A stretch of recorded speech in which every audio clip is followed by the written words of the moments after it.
सावंतवाडी जेलची संरक्षक भिंत कोसळली ही गंभीर बाब आहे। पालकमंत्री नितेश राणे यांनी यात लक्ष घालणे आवश्यक आहे। ऐतिहासिक वारसा असलेल्या वास्तू जतन करणे आवश्यक आहे। स्ट्रक्चरल ऑडिट करून वाढीव बांधकाम केलं असतं तर ही वेळ आली नसती। हे न झाल्याने हा प्रकार आहे। संबंधित अधिकाऱ्यांवर कारवाई झाली पाहिजे अशी मागणी बबन साळगावकर यांनी केली आहे। ही गंभीर बाब आहे। पालकमंत्री नितेश राणे यांनी यामध्ये लक्ष देणं आवश्यक आहे, कारण ऐतिहासिक वारसा असलेल्या वास्तू ह्या जतन केल्या गेल्या पाहिजेत आणि सार्वजनिक बांधकाम खाते हे भ्रष्टाचाराचं कुराण झालेलं आहे। तिथं कुठेही कुणीही गेले 10 वर्षांमध्ये लक्ष देत नाही।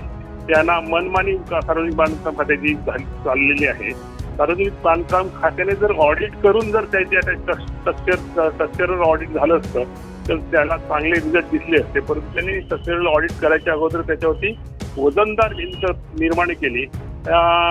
जे अधिकारी आहेत अधिकाऱ्यांवरती कारवाई करावी लागेल त्याच्यावरती। नाही, ह्याचं पुन्हा ते जतन करावं लागेल। ज्या पद्धतीचं बांधकाम होतं त्या पद्धतीचं बांधकाम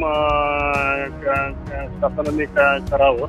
म्हणूनच सुरुवातीलाच पालकमंत्र्यांचं नाव घेतलं की पालकमंत्र्यांची भेट द्यावी। अनेक वास्तू ह्या शहरामध्ये आहेत आणि शहराकडे पूर्ण दुर्लक्ष झालेलं आहे।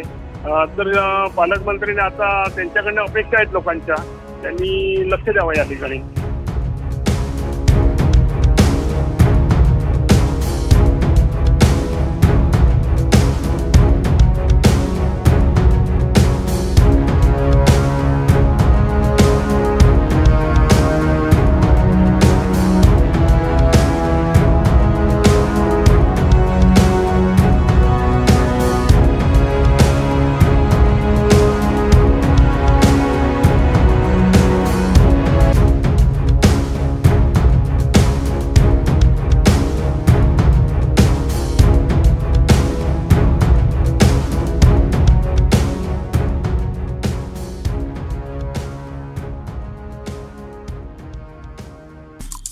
आमचे दिवसभरातले सर्व अपडेट्स, ताज्या घडामोडी आणि थेट लाईव्ह पाहण्यासाठी सबस्क्राइब करा, लाईक करा कोकणचं नंबर 1 महा चॅनल कोकण 7 लाईव्हचं